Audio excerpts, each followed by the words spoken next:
Hi friends, Baakiyalakshmi serial இனி வரப்போகிற எபிசோட்ஸ்க்கு promo தான் இந்த வீடியோவில் பார்க்க போகிறோம். வாங்க ஃப்ரெண்ட்ஸ் பார்க்கலாம்.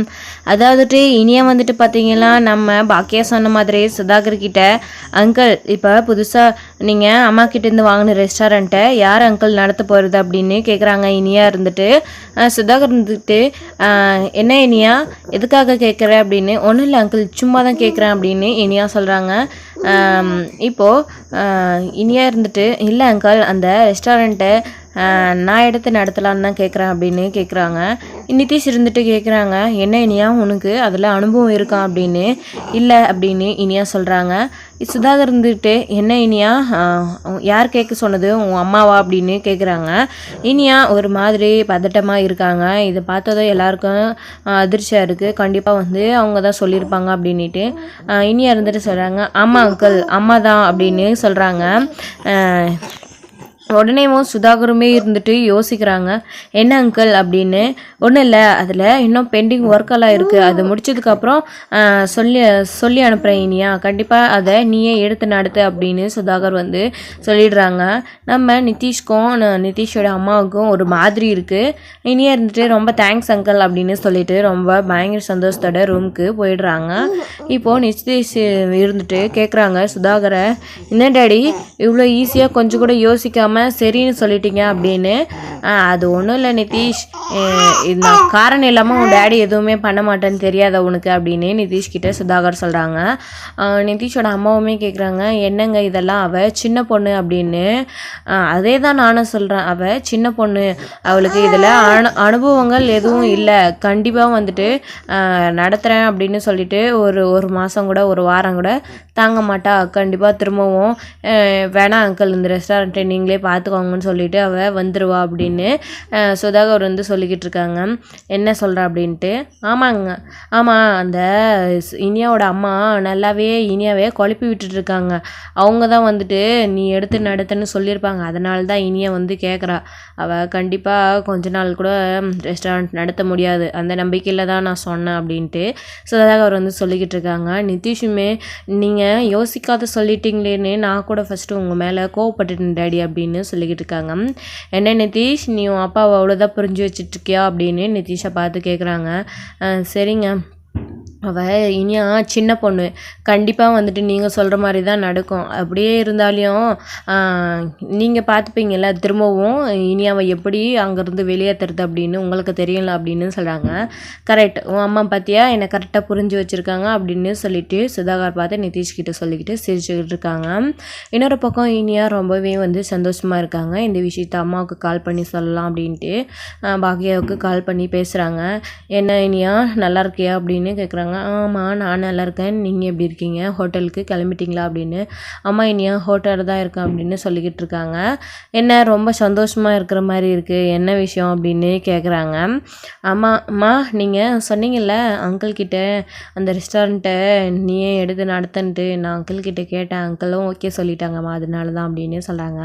என்னன்னு நீ சொல்கிற, அங்கிள் எதுவும் சொல்லலையா ஒன்று ஓகேன்னு சொல்லிட்டாரா அப்படின்னு கேட்குறாங்க.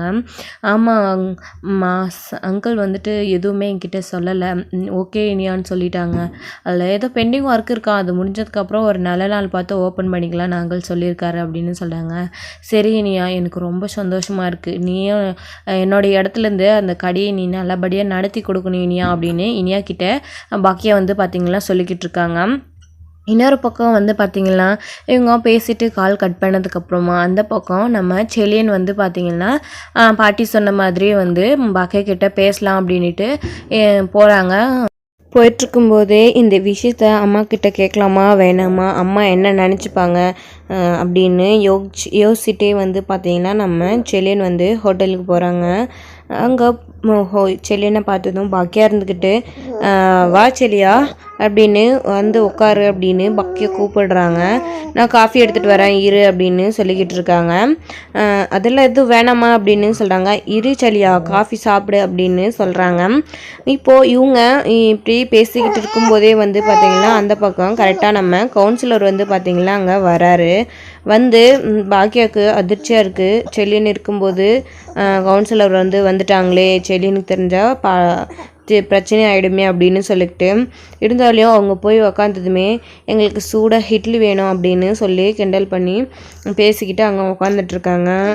சும்மா அப்படியே ரொம்ப ரகடாக வந்து பேசிகிட்டு இருக்காங்க. அதை வந்து பார்த்திங்கன்னா நம்ம செலியன் வந்துட்டு உக்காந்துட்டு அங்கே எல்லாமே வந்து கேட்டுக்கிட்டு இருக்காங்க.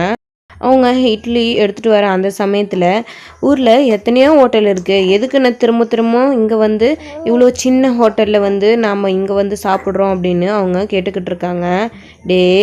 எத்தனை ஹோட்டல் இருந்தாலும் அங்கெல்லாம் வயசானவங்களும் கிழட்டுகளும் தாண்டா இருக்குது. ஆனால் இங்கே வந்து பார்த்தியா இந்த மாதிரி செம்ம கட்டெல்லாம் எங்கேயும் பார்க்க முடியாதுடா அப்படின்னு சொல்கிறாங்க. இந்த ஹோட்டலில் மட்டும்தான் இருக்குது அப்படின்னு. அப்படி சொல்லதை நம்ம செலியன் வந்து கேட்டதுமே அவருக்கு பயங்கர கோபம் வந்துடுது. எழுந்து உடனே சட்டையை பிடிச்சி எந்திரியா முதல்ல எந்திரியா அப்படின்னு சொல்லிட்டு அந்த கவுன்சிலர் பார்த்திங்கன்னா அப்படியே அடி வச்சு விளாசிடுறாங்க. நம்ம செலியன் வந்து பார்த்திங்களா பக்கையை பார்த்ததுமே செலியா இங்கே பாருடா வேணாம் பிரச்சனை விடுடா செலியா அப்படின்னு சொல்லிக்கிட்டு இருக்காங்க. செலியா தம்பி வேணாம் விடுங்க அப்படின்னு செலியும் சொல்லிக்கிட்டு இருக்காங்க. உடனே ஹோட்டலில் இருக்கிறவங்களும் அக்கம் பக்கம் இருக்கிறவங்களும் கூட்டம் வந்து சேர்ந்துடுறாங்க. அந்த கவுன்சிலர் வந்து செம்ம அடி வந்து வாங்கிட்டு இங்கேருந்து போயிடுறாங்க. நம்ம பாக்கியாக இருந்துட்டு சண்டைகளை விலக்கி விட்டுறாங்க. என்ன செலியா எதுக்காக இப்போ கோவப்பட்ட அப்படின்னு. என்னம்மா சொல்கிற, எதுக்காக கோவப்பட்டேன்னு கேட்குறேன். அவன் உன்னை பற்றி என்ன பேசுகிறான்னு தெரியுமா, எப்படிம்மா இந்த இடத்துல ஹோட்டல் நடத்திக்கிட்டு இருக்க அப்படின்னு செலியன் வந்து பயங்கர கோவத்தோட திட்டிக்கிட்டு இருக்காங்க. ஹோட்டல் நடத்தினா பல பிரச்சனைகளை சந்திச்சு தான் ஆகணும் எழில், அதுக்காக இப்படியெல்லாம் வந்து சண்டை போடக்கூடாது செலியா அப்படின்னு சொல்லிக்கிட்டு இருக்காங்க நம்ம செலியன்கிட்ட. இன்னொரு பக்கம் வந்து பார்த்திங்கன்னா பிரச்சனை எதுவும் வேணாம் வீட்டுக்கு நடு போகலாம் அப்படின்னு சொல்லிட்டு வீட்டுக்கு செலியனை கூப்பிட்டுட்டு பாக்கியா வந்து பார்த்திங்கன்னா கிளம்பிடுறாங்க. வீட்டுக்கு போனதுமே மறுநாள் காலையில் செலியன் வந்து பாக்கியா கிட்ட பேச போகிறாங்க. சாரிம்மா அவன் உன்னை பற்றி தப்பாக பேசினால தான் நான் அடிக்கிறதா வேண்டியதாகிடுச்சு, என்னை மன்னிச்சுக்கோங்கம்மா. அவன் அப்படி உன்னை பற்றி பேசும்போது நான் எப்படிம்மா அமைதியாக இருக்க முடியும் அப்படின்னு சொல்லிக்கிட்டு இருக்காங்க. சரி விடு செலியா, அதை பற்றி இப்போ எதுக்காக திரும்பவும் பேசிக்கிட்டு இருக்கா அப்படின்னு பாக்கியா வந்து சொல்லிக்கிட்டு இருக்காங்க. இன்னொரு பக்கம் எனக்கு காஃபி வேணும் அப்படின்னு சொல்லிட்டு ஈஸ்வரி இருந்துக்கிட்டாங்க பாக்கியாவை கேட்டுக்கிட்டு இருக்காங்க. அப்போது இருங்கத்தை இதை போட்டு எடுத்துகிட்டு வரேன் அப்படின்னு பாக்கியா இருந்துட்டு காஃபி போட்டு எடுத்துகிட்டு போய் கரெக்டாக கொடுக்குற சமயத்தில் அந்த கவுன்சிலர் வந்து பார்த்திங்கன்னா இன்னொரு பக்கம் போலீஸில் வந்துட்டு அடித்ததாக வந்து கம்ப்ளைண்ட் கொடுத்துருக்காங்க நம்ம செலியன் மேலே. இங்கே பாருங்கள் சார், என்ன எந்த நிலைமைக்கு அடிச்சிருக்கான் அப்படின்னு சொல்லிட்டு நீங்கள் கண்டிப்பாக ஆக்ஷன் எடுத்தே ஆகணும், அதுவும் ஏரியா கவுன்சிலர் நான் என்னவே எவ்வளோ தைரியம் தான் அடிச்சிருப்பாங்க அப்படின்னு சொல்லிட்டு கம்ப்ளைண்ட் கொடுத்துட்றாங்க. கவுன்சிலர் அப்படின்றதுனால போலீஸுமே வந்து பார்த்திங்கன்னா உடனடியாக வந்து ஆக்ஷன் எடுக்க ஆரம்பிச்சிடுறாங்க. கரெக்டாக வந்து செலியனோட வீட்டுக்கு வராங்க. வந்ததும் பாக்கியாக கேட்குறாங்க, என்ன சார் இங்கே எதுக்காக வந்திருக்கீங்க அப்படின்னு. இங்கே யாருமா செலியா அப்படின்னு.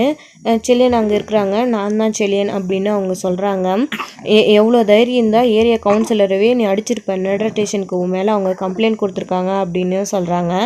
சார் என்ன சார் சொன்னீங்க, அவங்க தான் தப்பாக பேசணும், அதனால தான் அவங்கள நான் அடிக்க வேண்டியதாக ஆச்சு, நான் ஒன்றும் வேணும்னே அவங்கக்கிட்ட வம்பிழுத்து பிரச்சனை பண்ணலை சார் அப்படின்னு சொல்லிக்கிட்டு இருக்காங்க. செலியன் இருந்துட்டு அதெல்லாம் எதாக இருந்தாலும் போலீஸ் ஸ்டேஷனில் வச்சு பார்த்துக்கோ அப்படின்னு சொல்லிட்டு செலியனை வந்து அரெஸ்ட் பண்ணிட்டு போகிறாங்க.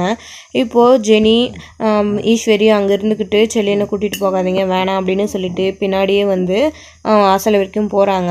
பாக்கியாக இருந்துட்டு இங்கே பாருங்கள் சார், அவங்க தான் ஹோட்டலில் வந்து பிரச்சனை பண்ணாங்க, அதனால தான் செலியன் வந்து அடித்தான், அவன் மேலே எந்த தப்புமே இல்லை அப்படின்னு சொல்லிக்கிட்டு இருக்காங்க. பிரச்சனை பண்ணா அப்படின்னா எங்ககிட்ட இல்லை, நீங்கள் வந்து கம்ப்ளைண்ட் கொடுத்துருக்கணும், அதை விட்டுட்டு நீங்களே அடித்து இந்த அளவுக்கு பண்ணியிருக்கீங்க அப்படின்னு சொல்லிட்டு இன்ஸ்பெக்டர் வந்து செலியனை பிடிச்சிட்டு போயிடுறாங்க. இதோட இந்த எபிசோட் வந்து முடிச்சிருக்காங்க. நெக்ஸ்ட் எபிசோடில் என்ன நடக்குது அப்படின்றத வெயிட் பண்ணி பார்க்கலாம் ஃப்ரெண்ட்ஸ். பாய். இந்த வீடியோ உங்களுக்கு பிடிச்சிருந்தா ஒரு லைக் பண்ணுங்கள், ஷேர் பண்ணுங்கள், கமெண்ட் பண்ணுங்கள், மறக்காமல் பெல் ஐக்கனை கிளிக் பண்ணி வச்சுக்கோங்க.